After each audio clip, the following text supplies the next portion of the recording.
নমস্কার, welcome to Arijit blog. আর চলে এসেছি কোথায়? বোলপুর পান্থনিবাসে 2026-এর বসন্ত উৎসবে। আর আমার পাশে কে আছে তাকে ধরি, চলুন। শুভ বসন্ত উৎসব 2026।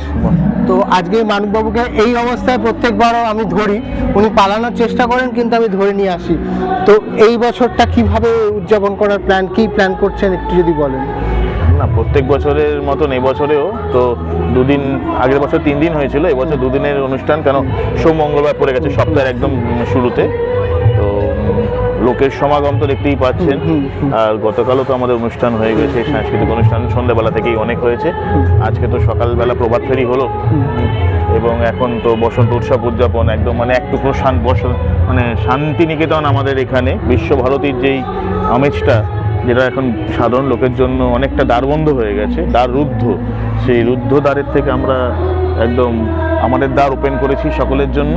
তো সবাই এখানে আসেন। এই বসন্ত উৎসবের যে আমেজটা, বোলপুর শান্তিনিকেতনে যেই জন্য লোক মানে বারে বারে দেশ বিদেশ থেকে ছুটে আসে, সেই পুরো আমেজটা পান্থনিবাসে সম্পূর্ণ রকমভাবেই থাকে। তো এই বছরও আছে। সকালবেলা থেকে অলরেডি শুরু হয়েই গেছে, লোকজন রয়েছে। আর এই যে মানে রবীন্দ্র প্রেমী যারা, মানে বাঙালিরা সকলেই আমরা রবীন্দ্র প্রেমী, তো এই রাবীন্দ্রিক যে ঘরানায় বসন্ত উৎসব উদযাপন, সেটা কিন্তু পান্থনিবাসে লোকে চেটেপুটে খায়। কিন্তু একটা জিনিস আপনাকে আমি মানে অজস্র ধন্যবাদ জানাবো। এক তো হচ্ছে বছরে আমি একবার ছুটি পাই, কাজে আসি কিন্তু মেন্টালি একটা ছুটি পাই। দ্বিতীয় হচ্ছে এটা কিন্তু শুধু বসন্ত উৎসব উনি অর্গানাইজ করছেন না, এর সাথে সাথে অনেকগুলো অ্যাডিশন অফ ভ্যালুজ আছে জীবনে। আমরা যদি শুরু করি গতকালের সন্ধ্যেবেলা, যেখানে একটা প্রাইজ ডিস্ট্রিবিউশন সেরিমনি হলো, সেইটা যদি একটু ব্যাখ্যা করেন যে এই উপলক্ষগুলো ঘিরে অনেক কিছু আসে, ওইটা যদি একটু বলেন। যে মেধাবী ছাত্রদের আপনারা কালকে ফেলিসিটেট করলেন, এবছর মাধ্যমিক উচ্চ মাধ্যমিক দুটো, তো এইটা কিভাবে কনসেপ্ট আপনার মাথায় এসেছিল? এটা তো বিগত 15 বছর ধরেই হচ্ছে। আমরা যেহেতু এই পান্থনিবাসটা যেখানে অবস্থিত, সেটা সারাউন্ডেড বাই 3 ভিলেজেস। তার মধ্যে 2টো ভিলেজ পুরোটাই ট্রাইবাল ভিলেজ, কামারপাড়া, দারান্দা, চেল্লা, 3টে গ্রাম এখানে রয়েছে। সেই ট্রাইবাল ছেলেমেয়েদের মধ্যেও কিন্তু আমি দেখেছি স্পার্কের কোনো অভাব নেই। আর মাধ্যমিক উচ্চ মাধ্যমিকে তারা শহরের মতনই, শহরের ছেলেমেয়েদের থেকে কিছু ক্ষেত্রে কিছু অনেক অংশে এগিয়ে পড়াশোনায়। গত বছর যেরকম আমাদেরই এক কর্মী, তার মেয়ে মাধ্যমিকে মেয়েদের মধ্যে প্রথম হয়েছে, এবং ওভারঅল টোটাল ওয়েস্ট বেঙ্গল বোর্ডে সারা বাংলায় 3য় স্থান অধিকার করেছে। সো এই 15 বছর আগেই চিন্তাটা আমার ছিল যে এদের শহরের ছেলেমেয়েরা তো নানা রকমভাবেই ফেলিসিটেট হয়, তো এরা হয় না সেভাবে। তো সেইটাকে আমি রাখতে চেয়েছি। 15 বছর ধরেই এটা আমি করছি। আর এটা করার যে ফলটা, সেটা গত বছর আমরা দেখতে পেয়েছি কীরকমভাবে, যে একজনকে ওই রকম মানে এত কৃতি ছাত্রী আমরা পেলাম। এবং আরও গর্বের বিষয়, তারা আমাদের পান্থনিবাসের সঙ্গে ওতপ্রোতভাবে জড়িত। তো এই 15 বছর আগে যে বীজ রোপণ করা হয়েছিল, তাদের আমরা শুধু ফেলিসিটেট করি না, একটা আর্থিকভাবে যতটা সম্ভব সাহায্য একটা আমরা করি। সাহায্য বলা যায় না, বলা যায় যে তারা তাদের যোগ্যতায় একটা আমাদের তরফ থেকে ছোট্ট পুরস্কারে পুরস্কৃত হয়। আর এই অঞ্চলের ছেলেমেয়েরা কিন্তু এটার জন্য ওয়েট করে। আর একটা জিনিস আমার যেটা মনে হয়েছে, যে শুধু পড়াশোনার দিকটাও আপনি লক্ষ্য করছেন না, আর একটা দিক লক্ষ্য করছেন, যেটা হচ্ছে ক্রিয়েটিভ পার্টটা। নাচ শেখানোর স্পেস করে দিয়েছেন, গান শেখানোর, এবং তারা কালকে পারফর্ম করলো, এবং মানে একটি বাচ্চা মেয়ে গান করছে, নাচ করছে, এবং সে হারমোনিয়ামও বাজাচ্ছে। এই যে ট্যালেন্টগুলোকে আপনি সাপোর্ট করছেন একটা সাপোর্ট সিস্টেমের মাধ্যমে, এইটা একটা বড় এনকারেজমেন্ট। এই আমি বললাম, এটা শুধু বসন্ত উৎসব নেই, পান্থনিবাসের শ্রী বালাজির উদ্যোগে এই যে আমরা বসন্ত উৎসব বলছি, এর পেছনে অনেকগুলো ভ্যালু অ্যাড করছে। আর আমরা খুব রিসেন্টলি স্টার্টআপ বিলিয়ন্স অ্যাওয়ার্ড 2026 শেষ করলাম, এবং আপনি তো এখানে কিছু স্টার্টআপদেরও সুযোগ করে দিচ্ছেন। কিরম বলুন তো, মানে আজকে দেখলাম অনেক বাচ্চা ছেলেমেয়েরা মালা নিয়ে ঘুরে বেড়াচ্ছে। এবং একজনকে জিজ্ঞেস করলাম, মানে ওর একটা ছোট ইন্টারভিউ করলাম যে কি কত করে নিচ্ছি, সেটা বললো 30 টাকা করে। ও কিন্তু একটা নিজের স্টার্ট আপ তৈরি করার, মানে কিছু করে আর্ন করব, সেটা কিন্তু আজ থেকেই কিন্তু এই মেন্টালিটিটা তার তৈরি হচ্ছে। হ্যাঁ, মানে একটা এন্টারপ্রেনারশিপ ছোট ছোট করে তৈরি হওয়াটা খুব দরকার আজকের দিনে ইকোসিস্টেমে।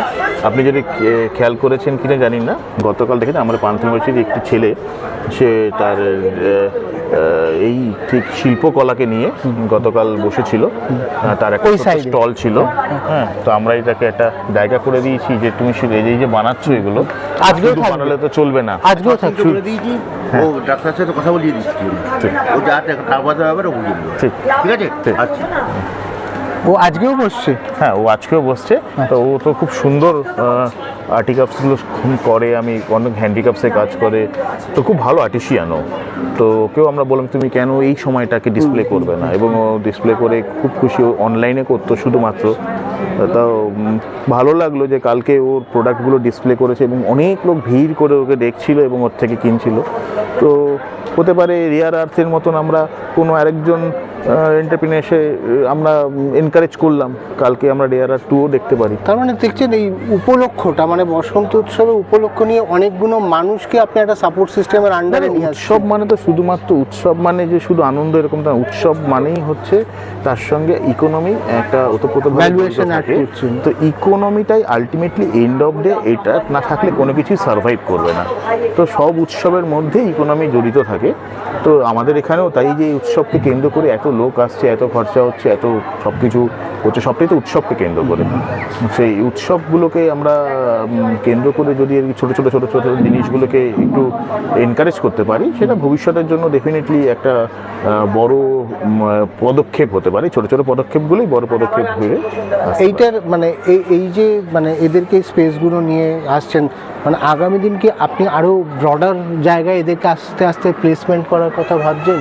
দেখুন, যে যার যোগ্যতায় প্লেসমেন্ট হয়ে যাবে। আমি নতুন করে আর কি বলবো, সবার তার নিজস্ব যোগ্যতা থাকে। আমি হয়তো চেষ্টা করি বরাবর, হয়তো না সবসময় চেষ্টা করি একটা নিউট্রাল প্ল্যাটফর্ম করে দিতে। সে একটা নিউট্রাল প্ল্যাটফর্ম করে দিলে সেই নিউট্রাল প্ল্যাটফর্মে যার যেরকম যোগ্যতা থাকবে সে তার যোগ্যতা অনুযায়ী সেই প্ল্যাটফর্মে একটা স্পেস নিজে করে নেবে এবং সে লোকে করেও নেয়। আমার পাস্ট এক্সপিরিয়েন্সও তাই। তো আমি চেষ্টা করছি কিছু লোকের প্ল্যাটফর্ম করে দিতে, সেটা আর্টিশিয়ান হোক, সেটা গার্ডমার্জার তরফ থেকে কোনো শিল্পীদের হোক। এই যে এত শিল্পী এখানে আসে, অনেক লোকাল শিল্পী থাকে, অনেক কলকাতা থেকে আসছে, অনেক বাইরে থেকেও শিল্পী আসছে, ভারতবর্ষের বাইরে থেকেও শিল্পী আসছে। আপনি দেখবেন কিছুক্ষণের মধ্যে এখানে আমাদের যে লোকাল যারা ট্রাইবালস আছে, তাদের বীরভূমে ট্রাইবাল ডান্স হচ্ছে একটা খুব ফেমাস জিনিস। তো সেই জিনিসটাও কিন্তু আমাদের এখানে কিছুক্ষণ পর পারফর্ম হবে, এবং এরাও একটা বড় গ্রুপ, তারা এরকমভাবে এখানে সকলের সামনে পারফর্ম করবে। এটাও কিন্তু ইটসেলফ একটা এন্টারপ্রেনিয়ারশিপ। যারা এটা করে তাদের কাছে এটা একটা ইকোনমির বড় দিক। তো সেই রকম ছোটো ছোটো করে সব কটা দিককেই আমরা কভার করার চেষ্টা করি।